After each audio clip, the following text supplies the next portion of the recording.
Assalamualaikum warahmatullahi wabarakatuh. Bismillah, alhamdulillah. Untuk anak-anakku kelas 5C dimanapun kalian berada, semoga kita selalu diberikan oleh Allah SWT berupa kesehatan, sehingga kita bisa bersama-sama kembali untuk belajar. Baik, untuk hari ini kita akan melanjutkan pada pembelajaran tematik, yaitu tema 1 pada subtema yang ketiga. Yang nanti kita bahas adalah tentang lingkungan dan manfaatnya. Nah, untuk pembelajaran 1, anak-anak bisa buka pada buku paketnya ya, pada halaman 53 sampai pada 55. Di situ kita akan mempelajari beberapa muatan pembelajaran. Yang pertama adalah bahasa Indonesia. Dalam bahasa Indonesia kali ini kita akan menentukan ide pokok dalam teks. Nah, sebuah teks itu terdiri dari beberapa paragraf. Setiap paragraf memiliki ide pokok yang berbeda. Ide pokok merupakan inti atau dasar permasalahan dalam suatu teks. Dengan mengetahui ide pokok yang terkandung dalam suatu teks, kamu akan lebih mudah mengetahui masalah utama yang disajikan di dalam teks tersebut. Nah, jadi beberapa yang pernah kita pelajari tentang ide pokok.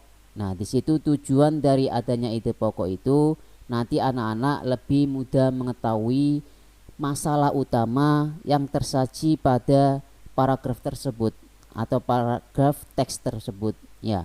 Karena setiap paragraf itu nanti berbeda-beda ide pokoknya.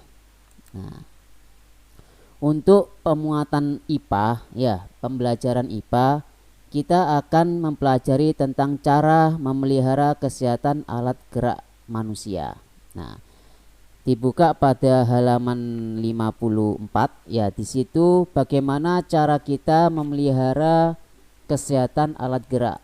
Nah, kita perlu menjaga kesehatan tulang dan otot karena hampir semua aktivitas kita itu menggunakan alat gerak berupa tulang dan otot. Nah, berikut cara memelihara kesehatan alat gerak. Yang pertama adalah makan makanan yang bergizi dan seimbang. Yang kedua, posisi tubuh tegak saat berdiri. Dan yang ketiga, berolahraga secara teratur. Nah, jadi 3 kegiatan ini mungkin bisa anak-anak lakukan agar apa? Agar kesehatan alat gerak bisa terjaga ya. Nah, untuk pembelajaran 2 di buku paket anak-anak ya, ada di halaman 55 sampai pada 58. Nah, di muatan IPA kita akan mempelajari tentang penyakit atau kelainan pada alat gerak manusia. Nah, penyakit pada rangka dapat disebabkan oleh virus maupun karena kekurangan zat makanan tertentu. Berikut ini beberapa penyakit yang menyerang rangka manusia. Nah, yang pertama adalah penyakit pada rangka. Apa saja penyakit yang ada pada rangka? Ya, yang pertama adalah penyakit rakitis. Rakitis ini disebabkan kekurangan gizi seperti fosfor, kalsium, dan vitamin D. Nah, bentuknya seperti nanti. Ini kaki normal. Nah, ketika kena rakitis ya, penyakit pada rangka, bentuknya bisa X, bisa bentuknya O, dan juga bisa bentuknya XO. Nah, sebagian besar penyakit ini terjadi pada penderita anak-anak. Nah, namun bisa juga menyerang orang dewasa ya. Pencegahan. Nah, cara pencegahan untuk penyakit rakitis ini bisa kita lakukan dengan mengonsumsi makanan yang banyak mengandung vitamin D ya, dan sering terpapar sinar matahari pagi. Nah, ketika anak-anak bangun pagi ya, coba untuk terkena sinar matahari, menghindari agar tidak terjadinya penyakit rakitis.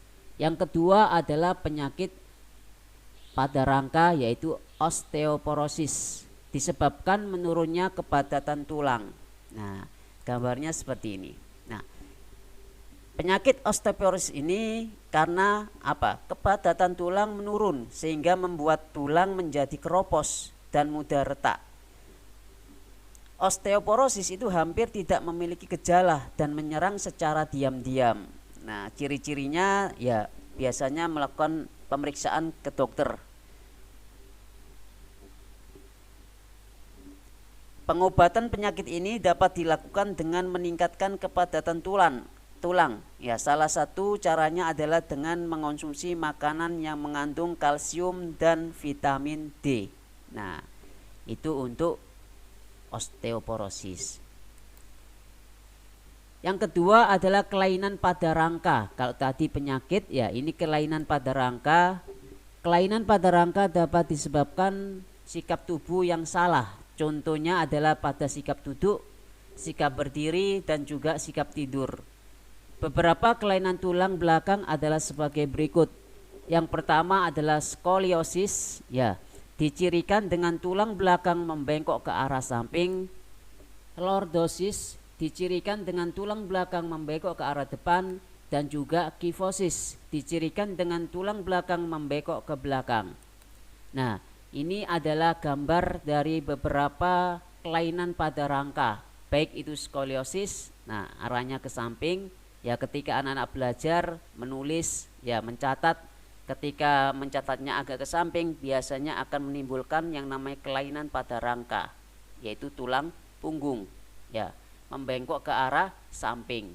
Lordosis ini lebih ke arah depan tulang punggungnya.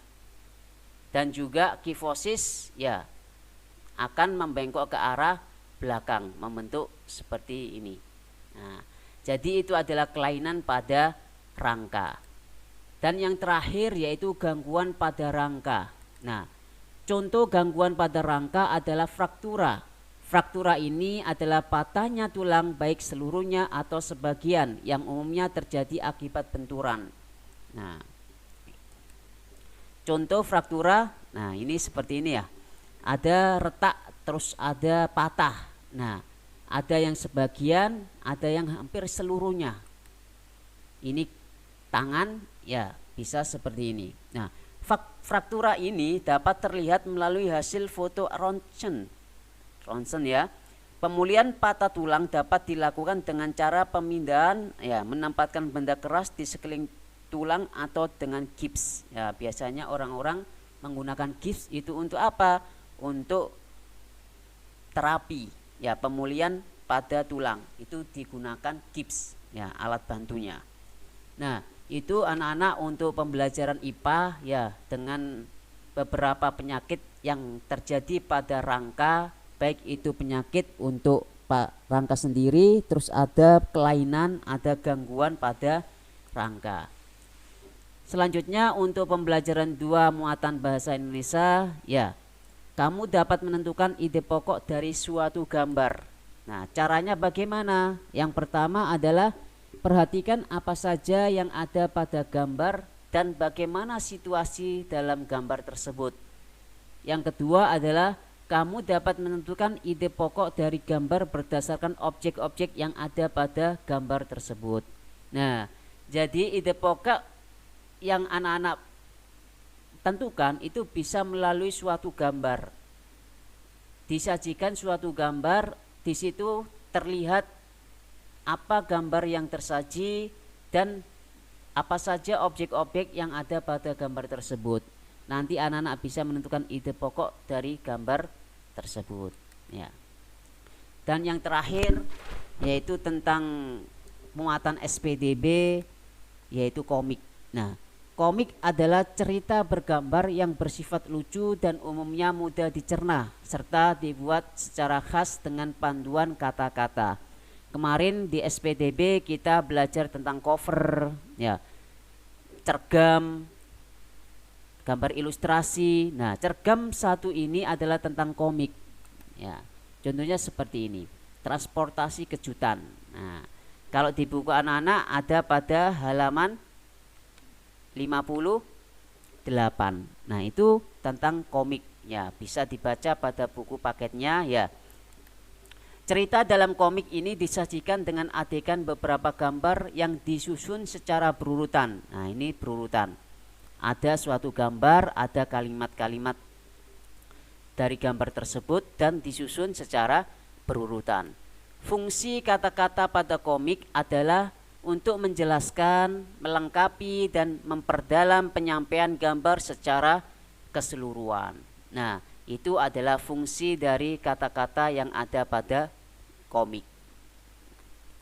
Nah, itu anak-anak untuk pembelajaran hari ini ya, pada hari Senin 23 Agustus 2021. Semoga pembelajaran hari ini bisa bermanfaat bagi kita semua ya, khususnya bagi anak-anakku di rumah. Semoga tetap semangat dalam belajarnya. Assalamualaikum warahmatullahi wabarakatuh.